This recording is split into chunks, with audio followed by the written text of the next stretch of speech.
Hello students, welcome to my YouTube channel. ଆଜି ଆମେ ପଢିବା All Things Bright and Beautiful. ଏହାର କବି ହେଉଛନ୍ତି C.S. Alexander. We see and enjoy many things around us.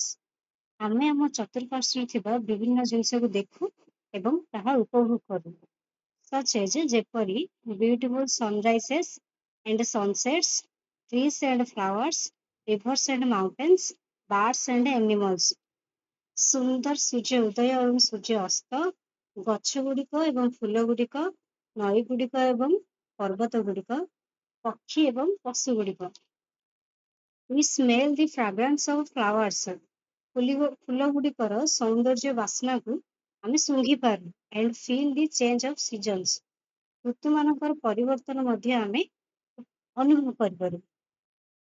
We have eyes to see all this. ଆମର ଆଖି ଅଛି ଏସବୁ ଜିନିଷକୁ ଦେଖିବା ପାଇଁ. And lips to praise the beauty of the creation. ଏବଂ ଓଠ ଅଛି ସୃଷ୍ଟିର ସୌନ୍ଦର୍ଯ୍ୟକୁ ଗୁଣଗାନ କରିବା ପାଇଁ ମାନେ ପ୍ରଶଂସା କରିବା ପାଇଁ. Have you ever thought, ତୁମେ କେବେ ଭାବିଛ କି who has created such beautiful things for us? ଏସବୁ ଆମ ପାଇଁ କିଏ ତିଆରି କରିଛି? Who has blessed us with? ଆମକୁ ଏସବୁ କିଏ ପ୍ରଦାନ କରିଛି? The senses of sight, smell and feeling. ଇନ୍ଦ୍ରିୟର ଦୃଷ୍ଟି ଶକ୍ତି, ଶୁଙ୍ଘିବା ଏବଂ ଅନୁଭବ କରିବାର ଏହି ସବୁ ଶକ୍ତିକୁ ଆମକୁ କିଏ ପ୍ରଦାନ କରିଛି? Read the poem to know.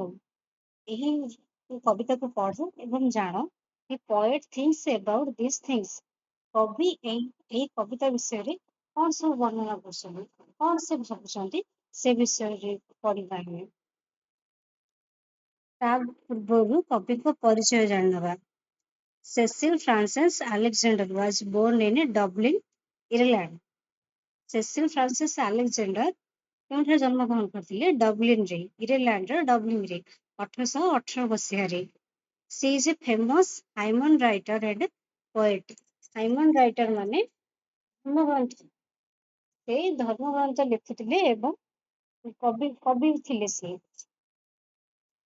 Her famous works are Hymn for Children, Christmas Carol, Once in Royal David City, Verses for Holy Season. ତାଙ୍କର କିଛିଟା ପ୍ରସିଦ୍ଧ କବିତା, ଏଇସବୁ କବିତା ଗୁଡ଼ିକ ତାଙ୍କର ପ୍ରସିଦ୍ଧ ଅଛି, ଯେପରି Hymn for Children, Christmas Carol, etc. This poem is included in Hymn for Children. ସେ ଏହି କବିତାକୁ ତ ଏହି କବିତାଟି ସେ ଯୋଉ ଲେଖିଛନ୍ତି ସେଟା Hymn for Children ରୁ ସେ ଲେଖିଛନ୍ତି. Hymn for Children ମାନେ ଧର୍ମ ଗ୍ରନ୍ଥରୁ କିଛିଟା ସେ ଭାବିକି ବର୍ଣ୍ଣନା କରିକି ଲେଖିଛନ୍ତି. ଚାଲନ୍ତୁ ପଢିବା. All things bright and beautiful. Bright, bright ର ଅର୍ଥ ଉଜ୍ଜଳ, beautiful ଅର୍ଥ ସୁନ୍ଦର. All creatures great and small. Creatures ମାନେ ଜୀବଜନ୍ତୁ, great ମାନେ ମହାନ and small ମାନେ କ୍ଷୁଦ୍ର. All things wise and wonderful. wise ର ଅର୍ଥ ଏଠାରେ ଯଥାର୍ଥ and wonderful ମାନେ ଚମତ୍କାର. The Lord God made them all. ତ ଏଠାରେ କବି କହିଛନ୍ତି ସବୁ ଜିନିଷ ସୁନ୍ଦର ଏବଂ ଉଜ୍ଜଳ. All creatures great and small. ସମସ୍ତ ଜୀବଜନ୍ତୁ ମଧ୍ୟ କ୍ଷୁଦ୍ର ଏବଂ ମହାନ. All things wise and wonderful.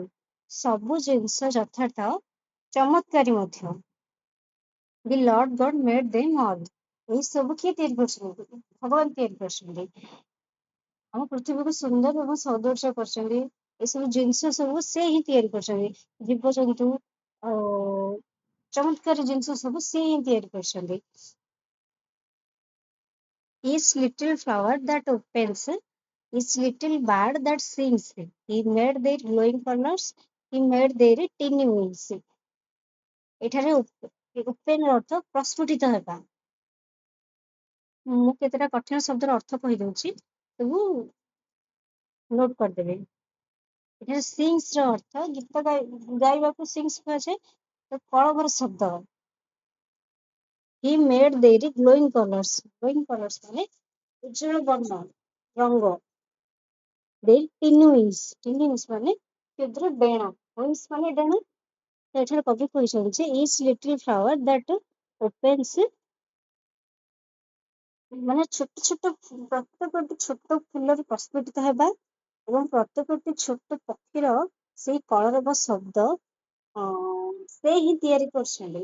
ସେ ଛୋଟ ଛୋଟ ଫୁଲ ହି ମେଡ୍ ଦେର୍ ଗ୍ଲୋଇଂ କଲର୍ସ, ସେଇ ଛୋଟ ଛୋଟ ଫୁଲ ଗୁଡ଼ିକର ପ୍ରତ୍ୟେକଟି ଛୋଟ ଫୁଲ ଗୁଡ଼ିକର କଲର ସବୁ ମାନେ ଉଜ୍ଜଳ ରଙ୍ଗ ସବୁ ସେ ହିଁ ତିଆରି କରିଛନ୍ତି। ହି ମେଡ୍ ଦେର୍ ଟିନି ୱିଙ୍ଗସ୍, ସେ ହିଁ ସେଇ ପକ୍ଷୀ ମାନଙ୍କର ଛୋଟ ଛୋଟ ଡେଣା ସବୁ ସେ ହିଁ ତିଆରି କରିଛନ୍ତି, ଭଗବାନ ତିଆରି କରିଛନ୍ତି। The purple headed mountain, the river running by, the sunset and the morning, that brightness of the sky. Purple headed mountain, purple ମାନେ ବାଇଗଣୀ, ହେଡେଡ୍ ମାନେ ଶୃଙ୍ଗ, ଶିଖର, ମାଉଣ୍ଟେନ ମାନେ ପର୍ବତ। ତ ପର୍ବତର ଶୃଙ୍ଗରେ ଶିଖରରେ ବାଇଗଣୀ ସୂର୍ଯ୍ୟ ଅସ୍ତ ହେଲା ଟାଇମରେ ବାଇଗଣୀ ରଙ୍ଗର ସେ ଯୋଉ ପର୍ବତ ଉପରେ ଦେଖାଯାଏ, ସେ ସବୁ କେମିତି ଦେଖାଯାଏ ଆମକୁ? ବହୁତ ସୁନ୍ଦର ଦେଖାଯାଏ। ଆଉ ସେଇ ଟାଇମରେ ସେ ଯୋଉ ବହି ଯାଉଥିବ ସେଇ ପର୍ବତ ଉପରେ ଯୋଉ ରଙ୍ଗ ବେରଙ୍ଗର ସେଇ ନୀଳ ରଙ୍ଗ ଏବଂ ବହି ଯାଉଥିବା ସେଇ ନଦୀ, ରିଭର ରନିଂ ବାଇ ମାନେ ବହି ଯାଉଥିବା, ସେ ବହି ଯାଉଥିବା ନଦୀ ଏବଂ ସୂର୍ଯ୍ୟ ଅସ୍ତ ଏବଂ ସୁପ୍ରଭାତ, ମାନେ ସୂର୍ଯ୍ୟ ଉଦୟ ଟାଇମରେ ଦେଖିବାକୁ କେମିତି ଦେଖାଯାଏ? ଲାଲ ଦେଖାଯାଏ। ସୂର୍ଯ୍ୟ ଅସ୍ତକୁ କଣ ଦେଖାଯାଏ? ପାହାଡ ଉପରେ ସୂର୍ଯ୍ୟ ଅସ୍ତ ହେଲାକୁ ପାହାଡର ରଙ୍ଗ ଏବଂ ସୂର୍ଯ୍ୟ ଅସ୍ତ ହେବାର ସେଇ ରଙ୍ଗ ମିଶିକି କଣ ନୀଳ ରଙ୍ଗ, ନୀଳ ଲୋହିତ ବାଇଗଣୀ କଲର ଦେଖାଯାଏ। ତ ଆମକୁ ସେଟା ସୁନ୍ଦର ଦେଖାଯାଏ। ଏସବୁ କିଏ ତିଆରି କରିଛନ୍ତି? ଭଗବାନ ହିଁ ତିଆରି କରିଛନ୍ତି।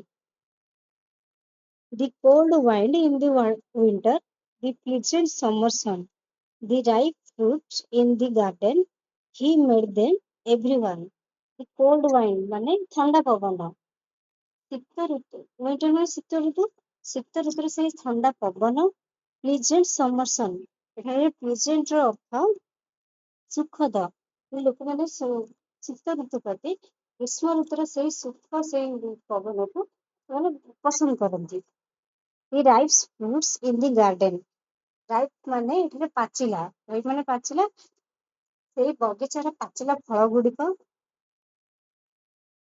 he made them everyone. ଏଇ ସବୁ ଜିନିଷ ସେ ତିଆରି କରେ। କବି ଏଠାରେ କହିବାକୁ ଚାହୁଁଛନ୍ତି ଯେ ଶୀତ ଋତୁର ସେଇ ଥଣ୍ଡା ପବନ, ଗ୍ରୀଷ୍ମ ଋତୁର ସେହି ସୁଖଦକୁ ଲୋକମାନେ ପସନ୍ଦ କରନ୍ତି। ବଗିଚାରେ ସେ ପାଚିଲା ଫଳ ଗୁଡିକ ସେ ସବୁ ବହୁତ ସୁନ୍ଦର ଦେଖାଯାଏ ଆମକୁ। ସେ ସବୁ ଭଗବାନ ହିଁ ତିଆରି କରିଛନ୍ତି।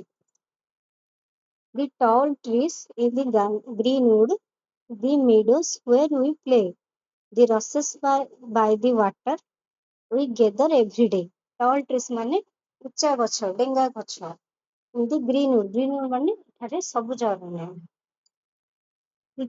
ମାନେ ସବୁଜ ଅରଣ୍ୟର ସେ ଉଚ୍ଚା ଉଚ୍ଚା ଗଛ ଗୁଡିକ, meadows where we play, ଖେଳ ପଡିଆ, ଖେଳ ପଡିଆ ନା, meadows ମାନେ ଘାସୁଆ ଜାଗା, ସେ ଘାସ ପଡିଆରେ ସେ ଖେଳ ପଡିଆରେ ସେ ଘାସୁଆ ଜାଗା, the rushes by water, rushes ମାନେ ନଳ ଗଛ ମାନେ ସନ୍ତସନ୍ତିଆ ଜାଗାରେ ଯୋଉ ଗଛ ହୁଏ ପାଣି ଭିତରେ, ସେଇ ସବୁ ଗଛ, we gather every day, ସେ ସବୁକୁ ଆମେ ଏକାଠି କରି ଦେଖିବା ତ କେମିତି ଦେଖାଯାଏ? ବହୁତ ସୁନ୍ଦର ଦେଖାଯାଏ। କବି ତାହା ବର୍ଣ୍ଣନା କରୁଛନ୍ତି। we gave us eyes to see them and lips what we might tell. The great is God Almighty. How great is God Almighty, who has made all things well. ତ ଏଠାରେ କବି କହିଛନ୍ତି ଆମର ଆଖି ଅଛି ଏସବୁ ଜିନିଷକୁ ଦେଖିବା ପାଇଁ। He gave us eyes to see them. ଆମର ଆଖି ଅଛି ଏସବୁ ଜିନିଷକୁ ଦେଖିବା ପାଇଁ, ଉପଭୋଗ କରିବା ପାଇଁ। And lips that we might tell. ଏସବୁ ଜିନିଷକୁ ଗୁଣଗାନ କରିବା, ପ୍ରଶଂସା କରିବା ପାଇଁ, ପ୍ରୟାସ କରିବା ପାଇଁ ଆମ ପାଖରେ ଓଠ ଅଛି। How great is God Almighty. ତ ଭଗବାନ କେତେ ମହାନ, କେତେ ସର୍ବଶକ୍ତିମାନ। ଆମ ପାଇଁ ଏସବୁ ତିଆରି କରିଛନ୍ତି। ହୁ ହେଜ୍ ମେଡ୍ ଅଲ୍ ଥିଙ୍ଗସ୍ ଫୁଲ୍, ଆମ ପାଇଁ ଏସବୁ ତିଆରି କରିପାରୁଛନ୍ତି। କେତେ ମହାନ ଭଗବାନ। ତ କବି ଏଇ ବିଷୟରେ ସବୁ ଦୁନିଆର ପ୍ରତ୍ୟେକଟି ଜିନିଷ ସୁନ୍ଦର ଏବଂ ଉଜ୍ଜଳମୟ ଏକ୍ସେଟ୍ରା, ମାନେ କବି ଏ ବିଷୟରେ ଏଇ କବିତାରେ ବର୍ଣ୍ଣନା କରିବାକୁ ଚାହିଁଛନ୍ତି ଯେ ସମସ୍ତ ଜିନିଷ ଉଜ୍ଜଳ ଏବଂ ସୁନ୍ଦର, ସବୁ ଜିନିଷ ଭଗବାନଙ୍କର ସୃଷ୍ଟି। ତ କଠିନ ଶବ୍ଦ ମୁଁ ନେକ୍ସଟ ଭିଡିଓରେ ମୁଁ ଦେଇଦେବି। କ୍ୱେଶ୍ଚିନ୍ ଆନ୍ସର ମଧ୍ୟ ମୁଁ ନେକ୍ସଟ ଭିଡିଓରେ ଦେଇଦେବି। Thanks to all.